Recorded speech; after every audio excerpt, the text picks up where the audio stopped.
Hello and welcome. I'm Joanne Law, Director of Mediation Institute. And for this session, I have something a little bit different.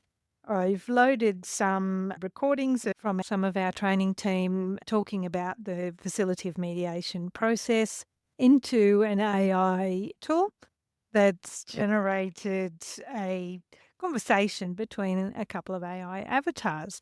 Now, this isn't a scripted conversation. I haven't written out a script for what they're saying. They've just taken the materials and created this. Welcome back, everyone, to another deep dive where we, as always, trying to take something that could be super complicated and hopefully unpack it in a way that makes sense. Yeah, see. So today we are going to be looking at mediation Great topic. and how we can become more effective at it. And for this particular deep dive, we are going to be guided by the training and assessing team over at Mediation Institute. Sounds good. They have so much great stuff in their training materials. Yeah, they do. I was looking at their feedback tools, the run sheets, even just the overall guidance that they provide is really helpful. And we're going to be drawing on some of the wisdom from some of their most experienced trainers. Excellent. People like Darren Clark, Joanne, Ken Speakman, Lee, and Peter Johnston. It's a great lineup. It really is. And I think what we should try to get out of this deep dive is really to understand those core principles. Yes. And what are those stages of an effective mediation as they've laid them out for us? Okay, let's do it. All right, so let's imagine you're sitting down at that table, Yeah. ready for a mediation, and those first few moments are so crucial, right? They're huge. What are the absolute essentials that a mediator needs to cover right at the beginning? Well, you're right. It's all about setting the scene. Yeah. It's that opening statement. Think about it like the overture to the whole opera. Okay. So Mediation Institute really stresses the importance of establishing trust and confidence right from the get-go. Makes sense. And as Darren Clark puts it, confidence and professionalism are key. Yeah, They're essential from that very first interaction. because you as a participant would want to feel like the person guiding this difficult conversation actually knows what they're doing. Yeah, you want that sense of, okay, this person's got this. Right. So explaining their role, making it clear that they're not a judge, Right. a neutral facilitator, Uh-huh. outlining the steps of how this whole mediation is going to unfold, Yep. and addressing confidentiality head on. Those are the non-negotiables. Right. But it's not just about going through the motions. Yeah. It's about conveying that you're competent and that you're going to handle this sensitively. Absolutely. So you're in safe hands. And one thing that stood out to me from Darren Clark's advice was proposing those ground rules Yes. rather than asking the parties for theirs. Interesting point. What's the thinking behind that? Well, it's a subtle shift, but it's super important. Okay. By proposing those ground rules, things like, no interrupting, speaking respectfully, Right. you're immediately establishing your authority Okay. as the person who manages the process. Right. You're providing that framework for communication right off the bat. It kind of sets the tone. Exactly. And that's what Mediation Institute emphasizes. Okay. This proactive approach creates a more stable and productive environment. So it's about taking the reins of the process, but not dictating the outcome, Precisely. which aligns with that whole facilitator role. Yes. So besides those ground rules, what else is vital in those initial moments? Building rapport is absolutely key. Ken Speakman often talks about this in his training. Mm-hmm. He says, you need to be seen as a credible guide, but at the same time, you need to start building a connection Right. with both parties so they feel comfortable opening up. That's a tricky balance, isn't it? It is. It's a bit of a dance. Yeah. And something else that Darren and Peter point out is making that distinction between process and outcome super clear. Right. Explaining that the mediator manages the process, Uh-huh. but the parties themselves, they control the outcome. Right. That's the essence of that facilitative model. Which is a cornerstone of their training. Exactly. Right. That's what they really advocate for. Yeah. And that distinction seems really important. Absolutely. It's kind of a relief to know, right? Yeah. The mediator isn't there to decide who's right or wrong, No, not at all. but just to help everyone reach a solution together. That's the aim. And speaking of building trust, Joanne really stresses explaining confidentiality up front. Oh, absolutely. Like what information will be kept private, Right. what those exceptions might be. Yeah, like illegal activity or threats of harm. Exactly. And getting everyone's agreement to proceed. It's fundamental. Yeah, it feels like setting up that safe space. Totally. And the Mediation Institute is really firm on this. Uh-huh. That's a non-negotiable to build trust. Right. And then Joanne, along with Ken and Peter John, Yeah. they all talk about how valuable it is to explain the process. The whole process. The whole thing. Yes. Early on. It just reduces the anxiety. Yeah. You know, when you know what to expect, it just calms everything down. So like outlining the stages. Right. You've got the opening statements, the agenda setting, Yeah. exploring issues, all of that. So everyone's on the same page. Exactly. Ready to actually dive in. And willing to participate fully. Right. And then those behavioral expectations. Oh, yes. The ground rules. That house rule. The house rules, exactly. Like no interrupting using respectful language. Essential. It sounds like they all emphasize getting agreement on these up front. They do. It makes a lot of sense, you know? Right. It's all about creating an environment where people can communicate productively. Absolutely. And Ken brings up a really interesting point Okay. for mediations that happen online. Right. Because so many do now. Which is a lot these days, right? Yeah. He says enforcing those ground rules, especially when it comes to over-talking. Oh, yeah. You That's know? a tricky one online. Right, you've got all those microphones. Yeah, people trying to jump in. So what does he suggest? He has a really practical suggestion. Okay. He says, you know, if you've got people talking over each other, instead of saying something like, hey, stop interrupting. Right, which can sound accusatory. Exactly. Yeah.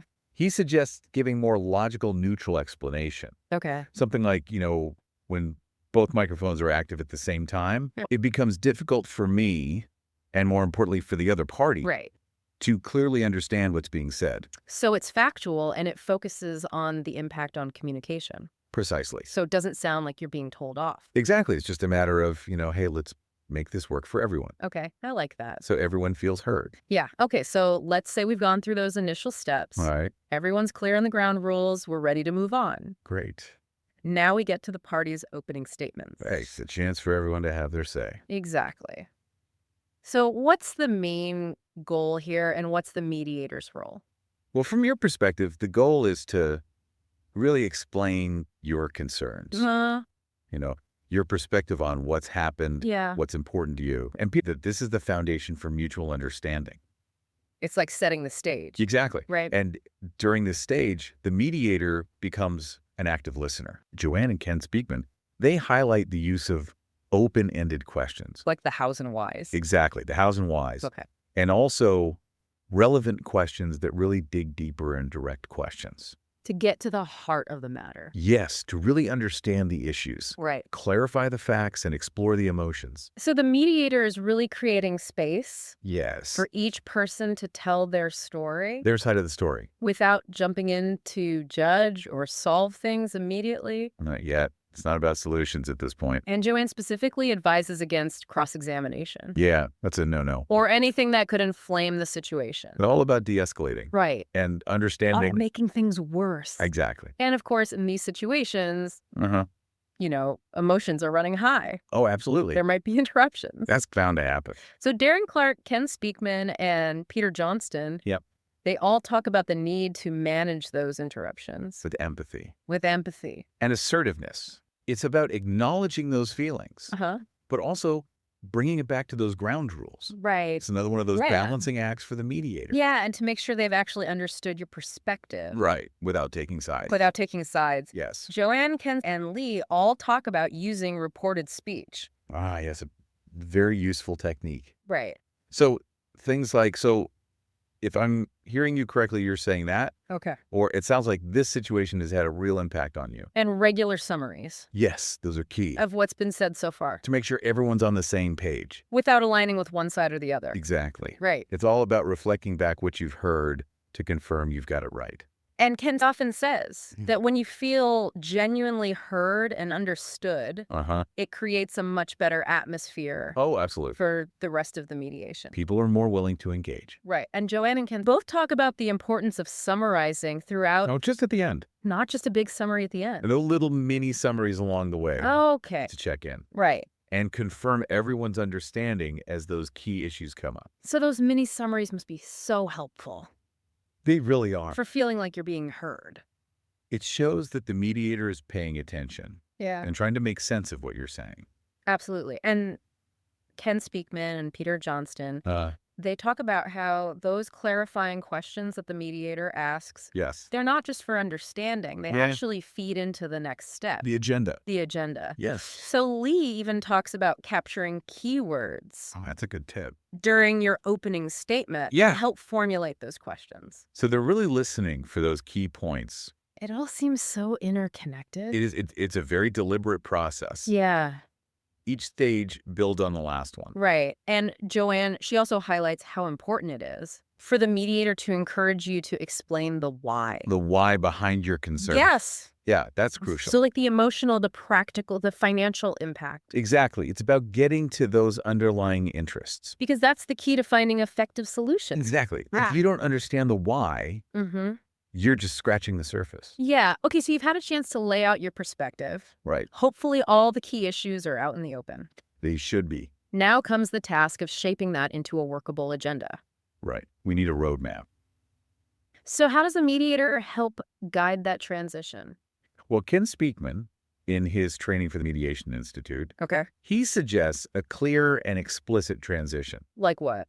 So the mediator might say something like, thank you both for sharing your opening statements. Mm-hmm. Now let's move on to creating an agenda for our discussion today. So it's signaling a clear shift Exactly. to the next stage. Yeah, no one's left wondering what's happening. Right. And Ken Speakman and Peter Johnston, they both stress Yeah. that this agenda needs to be relevant to both parties. It's got to be a shared roadmap. It's not just one person's list of demands. No, it's a collaborative effort. And the items on it should be phrased in neutral language. Absolutely. We don't want any loaded words Right. or anything that suggests blame or judgment. Because as a participant, you don't want to see your concerns Exactly. framed in a way that minimizes their importance. You want to feel like your concerns are being taken seriously. And Joanne, she talks about this as well in the Mediation Institute's guidelines. Yes. This skill of taking those issues and rephrasing them neutrally. Yeah, without losing their meaning. Right. It's a bit of an art. And it's not just the mediator dictating the agenda. No, it's a collaboration. Right. The mediator is actively seeking your agreement, Okay. asking if you want to make any changes or additions.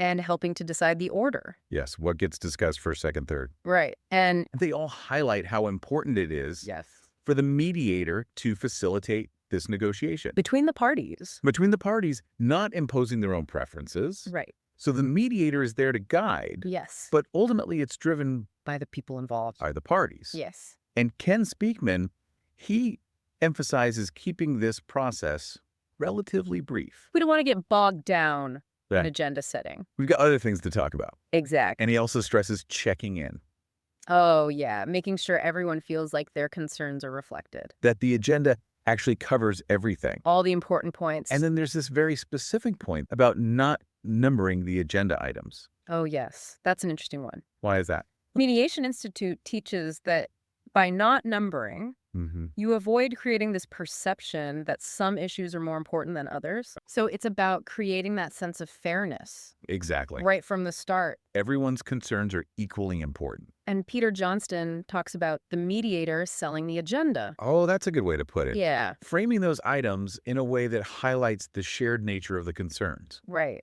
So instead of saying, John's problem with the noise, Uh-huh. it's more like concerns about noise levels. Okay, so it's more neutral. Exactly. Yeah, And he also echoes that need for simple, clear wording. right. No fancy jargon. And flexibility is key too. Oh, absolutely. Right. Peter says the mediator needs to be willing to adapt the agenda. If new issues come up. Yes, or if both parties agree to change it.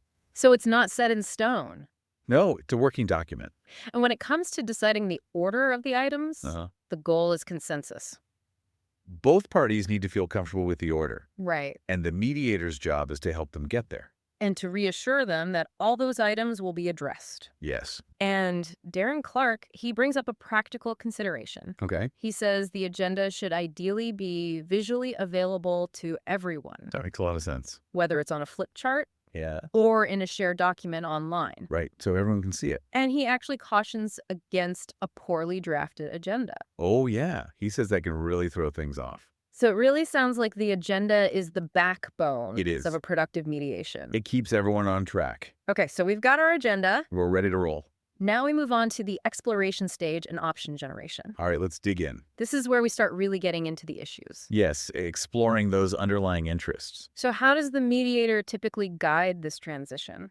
Ken Speakman, he suggests a clear transition, Okay. explaining that now we're going to discuss each agenda item in detail, Okay. explore those underlying issues, and start brainstorming some solutions. So it's a heads up. Exactly. Everyone knows where we're headed. And then Ken really stresses that during this stage, the focus should be on direct communication between the parties. Not just talking through the mediator. Right. Having that direct dialogue. About the agenda items. Yes. So the mediator is facilitating that exploration Right. of your individual perspectives, your interests, your concerns, Your why. your why. Exactly. And he gives a very specific tip Oh, does he? about how the mediator can guide this. Okay, I'm all ears. He suggests that instead of just saying, "Can you respond to that?" Yeah. the mediator uses reported speech To keep things focused. to keep things focused. Yes.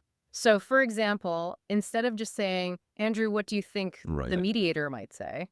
Uh-huh. Andrew, you mentioned earlier that communication about deadlines has been a challenge. Yeah. Beckle, can you respond to Andrew's concerns about communication regarding deadlines? So it's very specific, It's very specific. and it links back to what's already been said. Exactly. I like that. Right. And then they all encourage exploring the history of the issue briefly. We don't want to get stuck in the past. The current situation and potential future options. Future focus. Future focused. Yes. But Ken Speakman, he cautions against dwelling on the past. Right. We need to understand what happened, but the goal is to move forward. And Lee and Peter suggest a helpful timeline structure. Yeah, tell me more.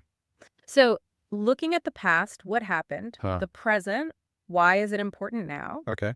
and the future, what impact do we want to see? So it's past, present, future. Past, present, future. I like that. It's a way to kind of frame the exploration. Gives it a nice structure. And Lee breaks this down even further Okay. into 4 mini steps 4 mini for steps. each agenda item. All right, let's hear them. So first, clearly identifying the specific issues. Okay. Second, exploring why those issues are important To each party? to each party. Yes.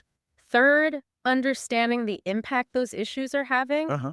And finally, looking towards potential solutions. So it's a step-by-step process. A step-by-step process. For really unpacking each issue. And the mediator's role in facilitating a balanced conversation, gently guiding you through these 4 aspects. It's about keeping things on track. And initially, Lee suggests using reported speech and summarizing. To make sure everyone understands each other. But later in the discussion, Yeah. you can start to incorporate reframes Okay. and paraphrasing to help bridge those gaps in perspective. To help people see things from a different angle. Exactly. That can be really powerful. And then Ken Speakman and Lee, they both strongly encourage brainstorming solutions, Solutions at last. but they emphasize that this should happen after the underlying issues have been fully discussed, We don't want to jump to solutions too quickly. because you might miss the real heart of the matter. Right. If you haven't understood the problem, Uh-huh. the solutions might not be effective. And Ken says this exploration and option generation phase Yeah. often takes up about 1/3 of the total mediation time. Wow. A significant chunk. It shows how important it is. It's where the real understanding happens. And he stresses that every single item on the agenda Every single one. needs to be explored adequately. No skipping over anything. Yeah, and he highlights this key skill for the mediator, What's that? knowing when and how to interrupt That's a tricky one. and redirect the conversation When it's going off track. if it's getting stuck in the past Yeah. or if the language is becoming aggressive. Right. It's about maintaining a productive environment. Absolutely. And Joanne, she emphasizes the importance of the mediator actively facilitating listening Between the parties. between the parties, not just listening themselves. Making sure the parties are really hearing each other. Exactly. That's crucial. And she mentions capturing points of agreement Oh, yeah, as they come up. or potential options. You don't lose those little nuggets. And Peter Johnston, he underscores the need for the mediator to constantly maintain balance, fairness, and impartiality. That's a big one. Right. It's about being self-aware Uh-huh. and realizing how your questions Or summary. would be perceived. Right. You don't want to inadvertently take sides. And he also reminds mediators to frequently check in with both parties. to make sure they feel like they've said everything they need to. Everyone needs to feel heard. Absolutely. And he reinforces the power of those open-ended questions. The who, what, where, when, why, how. Yes. Those are the gold. To draw out information and confirm understanding. And he stresses that the mediator should always be encouraging Yeah. the parties to talk to each other. Directly, Yeah. not just through the mediator. Right, it's their conversation. It's their conversation. The mediator is just the facilitator. And he reminds us that the primary goal of this stage is to thoroughly explore the dispute, Not just to rush towards a solution. to really understand those underlying interests. It's about getting to the root of the problem. And Lee has this practical tip for the mediator. The end of each agenda item, Yeah? give a brief roundup summary before moving on. Just to recap What's been discussed. what's been discussed To make sure everyone's clear. and to create a sense of closure.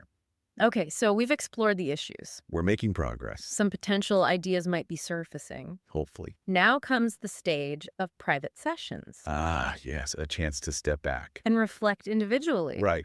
So what's the purpose of these meetings? And how does the mediator handle them? Well, first things first, the mediator explains that these sessions are confidential. Okay. What you say in private stays private. Unless you agree to share it. Exactly. Right. And they'll usually give a time frame, Like how long? maybe 10 to 15 minutes per person initially. Okay. And then they'll just simply ask who wants to go first. Okay, so the mediator's not choosing. No, it's up to the parties. Right. And the main purpose of these private sessions Yeah. is to give you a chance to reflect. On how it's going. Yeah, to process everything you've heard so far To think about potential options more openly. more openly. Yeah, without the other party there And even to consider your alternatives. if you don't reach an agreement So it's a chance to strategize a bit. in a safe space. And Ken specifically mentions that the mediator might ask, Ah. how's it going so far for you? Just to gauge how you're feeling And they can delve deeper into those options. that have been discussed. Yeah, or explore new possibilities. And reality testing those options. Reality testing. Yeah, is this actually going to work? Right. Can you really commit to this? Does it actually address your needs? Exactly. And the mediator will typically go through each agenda item to Okay. get your individual perspective. And what's super important here What's that? is that the mediator manages their time carefully, Evenly. evenly. Yeah. They need to give roughly the same amount of time To each party. to each party Absolutely. to avoid any perception of bias. It's about maintaining that neutrality. And both Ken Speakman and Joanne, they're very clear on this. On what? The mediator's role in private session is not to give advice, Or impose solution. They're there to facilitate your thinking. to help you figure things out for yourself. Exactly. And then Lee encourages brainstorming Even more brainstorming. in those private sessions. Yeah, to come up with potential solutions. And to help you with that reality testing, Loves reality testing. So important. Lee suggests questions like, Uh-huh. what would that look like day to day? Yeah. How would you manage that in practice? Practical questions. What are the potential challenges and benefits? Right. Weighing those pros and cons. And what are your alternatives if this doesn't work? That's a big one. So the mediator's helping you analyze Your options. and understand your leverage. what you're willing to walk away with right? without. And Lee stresses that during these private sessions, Yeah. the mediator shouldn't be taking notes To protect confidentiality. to protect confidentiality. Yeah, you want to feel like you can speak freely. Absolutely. And Peter Johnston, he adds that the mediator should check in on your comfort level. With the process. With the process. Yeah, making sure you're okay with how things are going. And if there are any urgent issues. that need to be addressed. Right. Anything that's come up that you need to talk about. And I also reiterates that idea of generating options Yeah. And testing them and testing them. to see if they're workable. He likes those what if questions. Yeah, to explore different scenarios. And then he'll probe a bit. to see if those options are something you can really live with. Like if there are any reasons they might not work. Sometimes there are unspoken concerns, Right. and the mediator's job is to try to uncover those. So those private sessions are really valuable They are. for thinking things through. And exploring your options. Okay, so after those individual check-ins. We're heading back to The tool I used to create this AI-generated discussion timed out, so I've produced it in 2 sections. Welcome back, everyone. We're diving deep today into something I think pretty crucial in the world of conflict resolution. What happens in those final stages of mediation? Yeah, we're talking about when you actually get to those tangible results, the agreement everyone is looking for. The negotiation, the agreement writing itself, and that final close. Right. It's kind of like the culmination of all that work that's been done in the earlier stages. Exactly. And we've got some great material to work with here. A bunch of really experienced mediation trainers giving us their insights on how to effectively facilitate these final steps. All right. So let's get right to it. After those private sessions where hopefully some brainstorming happens, some solutions might be on the table, how does the mediator then get everyone back together and actually start that negotiation process? Well, what's interesting is these trainers really stress how important that transition back into a joint discussion is. Oh, yeah, I can imagine. So the mediator would directly invite the parties to bring forward any proposals that came up in those private meetings. Makes sense. And if, maybe nothing new came up during those individual sessions, then a really effective tactic is to kind of gently steer the discussion back to the agenda that everyone agreed on at the beginning. Right, right. So you're kind of coming back to that shared roadmap. Exactly. And it seems like after those private sessions where maybe some sensitive info was shared, there's a need to reestablish that sense of confidentiality. Oh, absolutely. You have to reaffirm confidentiality at that point. Correct. Because you need to feel secure that what you shared in those private meetings stays private unless you and the other party mutually agree to bring something specific into the joint discussion. Right. Okay, so the negotiation's underway. There are some proposals out there. Now, how does the mediator keep that discussion productive and ensure you're moving towards some kind of agreement? Well, here, the mediator is really acting as a facilitator. They're making sure there's a really thorough discussion around all the options that have been proposed. Okay. They want to make sure everyone gets the chance to clearly explain their perspective on each proposal. Right, making sure they feel heard. Exactly. And really importantly, making sure both parties really understand the other person's point of view. Right, so you're not just talking past each other. You're really understanding where they're coming from. Exactly. And one technique that comes up again and again in this training material is something called reality testing.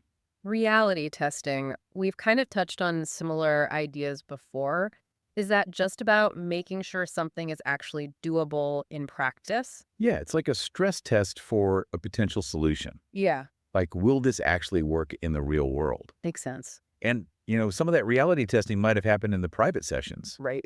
But when you bring everyone back together, it takes on a whole new level. Oh, interesting. Now, you have to hear directly from the other person whether a proposed solution is actually practical and, just as importantly, whether they find it acceptable. So something that sounds good when you're on your own maybe doesn't hold up so well when you get the other person's perspective. Exactly. So reality testing, it's not just listing pros and cons.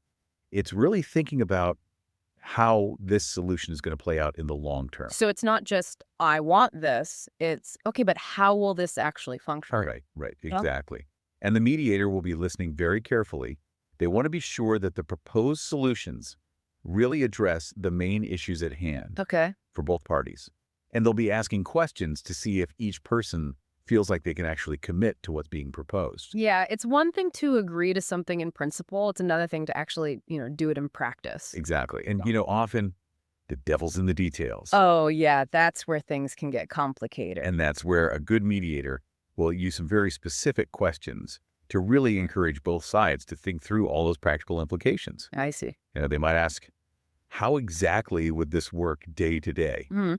Or what would a typical week look like under this agreement? So those questions really get you thinking about all the nitty-gritty details and hopefully help you avoid any nasty surprises down the line. Right. It's about making sure it's something you can actually live with. Exactly.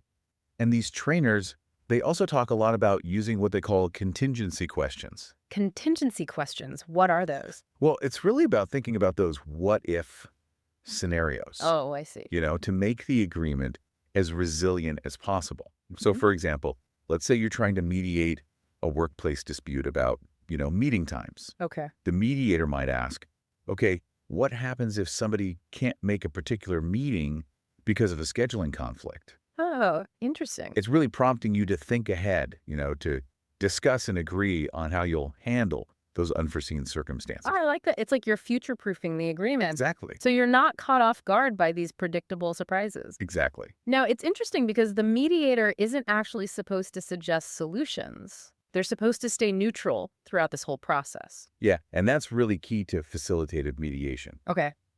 The goal is for you, the parties involved, to reach an agreement that you both own and are truly committed to. I see.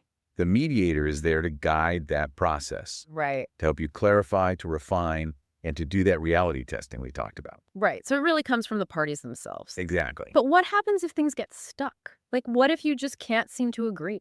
Yeah, that's going to happen sometimes. Sure. And when it does, the mediator's job is to keep the focus on your underlying interests. Okay. And by interests, you mean?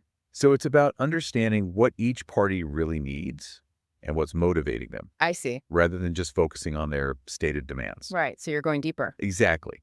So the mediator will encourage you to explain the why behind your position and how that position is affecting you. And very often when you dig down to those core needs, rather than getting stuck on those surface level demands, you can find creative solutions that you wouldn't have thought of before. Oh, interesting. So it's kind of like you're opening up the possibilities. Exactly. Yeah. And the mediator might use some techniques like reframing, kind of paraphrasing what you said, Okay. just to help you see things from a slightly different angle. And hopefully that can help you break through those impasses. Exactly. And all this time, the mediator's keeping an eye on the agenda, right? Making sure everything's covered. That's right. You want to address all those items that you put on the agenda at the start. Mm-hmm. Ideally, every item that you both thought was important will be discussed and hopefully resolved during the negotiation stage. Assuming there's enough time. Assuming there's enough time, exactly. Okay, so you've made it through the negotiation. You've actually hammered out some agreements. Now comes that, maybe less glamorous stage of getting it all down in writing. Right. How does the mediation shift into that agreement writing phase? Well, the mediator will take the lead here. They'll decide when it seems like both parties are ready to make things official. Okay. And usually that happens when there's a clear sense that you've come to a consensus on those key issues. Right. And then the mediator will start by reminding you of all the points of agreement that you've already reached. Okay.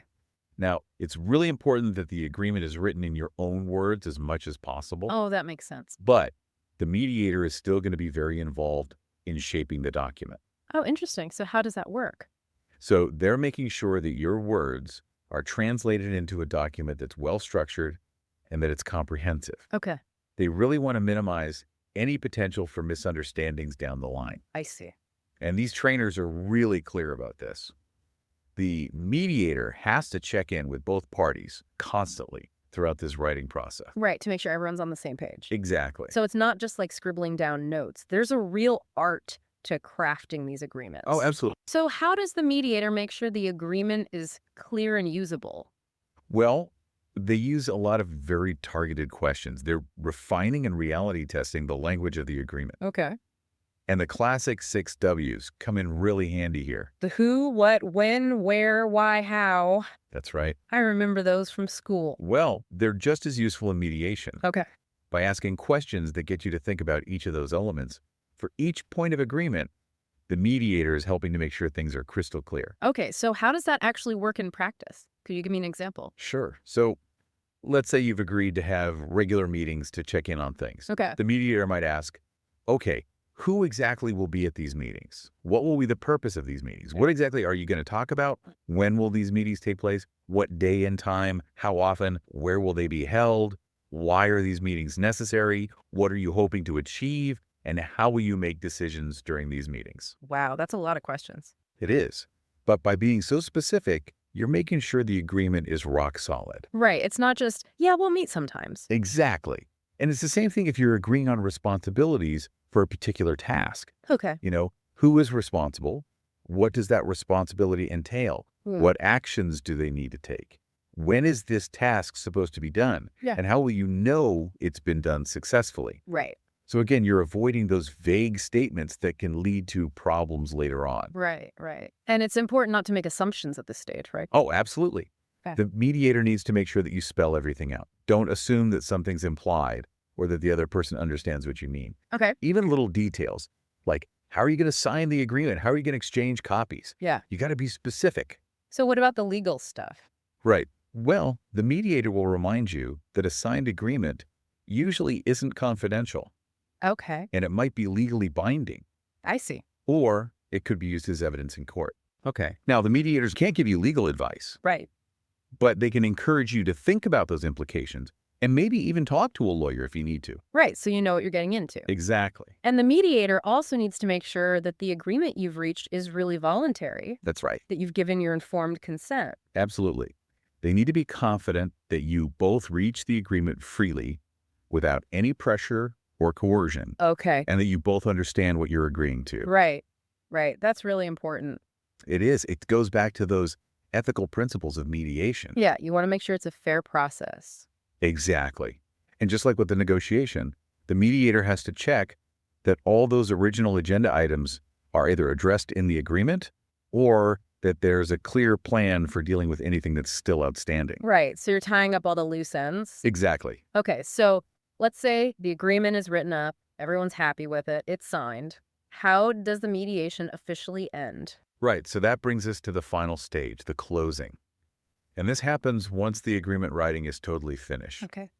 And the mediator will confirm with both of you that you're done with the documentation and that the mediation is coming to a close. Okay. Now, there are a few key things that a good mediator will do in this final stage. All right. Let's hear them. First, they'll confirm the progress that you've made, and they'll outline any specific next steps related to the agreement. Okay. You know, like how and when it'll be signed, Right. or any deadlines for actions that need to be taken. They'll also talk about the possibility of having more mediation sessions in the future, I see. maybe to deal with any remaining issues or to check in on how the agreement is working down the line. Okay. And of course, they'll remind you about confidentiality one last time. Right. Make sure everyone's clear on that. Exactly. Including any agreements you've made about sharing information with people outside of the mediation. And then they'll take a moment to kind of acknowledge what's been accomplished. They'll summarize the main outcomes of the mediation, Yeah. But briefly, because all the details are in the agreement. Right. And then they'll ask if you have any final questions about what you've achieved. Right. And these trainers really like that word, achieved. Oh, interesting. It just leaves a more positive and constructive feeling. Right. Like you've really accomplished something. Exactly. So what else happens in the closing? Well, they'll discuss how the written agreement will be shared. Okay. They'll clarify the legal status of the agreement. Again, not giving legal advice, but just making sure you understand. Right. And then they'll outline any further steps that you might need to take if you want the agreement to be legally enforceable. Okay. And finally, they'll give you one last chance to ask any questions. They'll thank you for participating, and they'll confirm confidentiality one final time before formally declaring the mediation closed. Wow. So it's a very deliberate process. It is. It's not just shaking hands and walking away. Right. It's about making sure everything is crystal clear, reinforcing all the key points. Yeah. And leaving you both with a sense of closure, and a clear path forward based on the agreement you've reached. Well, this has been a really fascinating look at these final stages of mediation. It's clear that the negotiation, the agreement writing, the closing changes, they're not just administrative tasks. No. They're really essential for reaching a successful and lasting resolution. Absolutely. This is where all that hard work, all that exploring the issues and brainstorming solutions, this is where it all comes together. And the mediator's role is so crucial in making sure that the agreements you reach are clear, that they're comprehensive, and that they reflect what you both truly want. So as you've been listening to this, think about this. How might understanding these final stages, that careful back and forth of negotiation, that precision in the agreement writing, and all the thought that goes into the closing, how might that change how you approach conflict resolution in your own life? It really gives you a new appreciation for the process. It does. And, we encourage you to think about these elements and maybe even learn a bit more about mediation. You might be surprised how much you can apply these principles in your own personal and professional life. Thanks for joining us on this deep dive. We'll see you next time. See you then.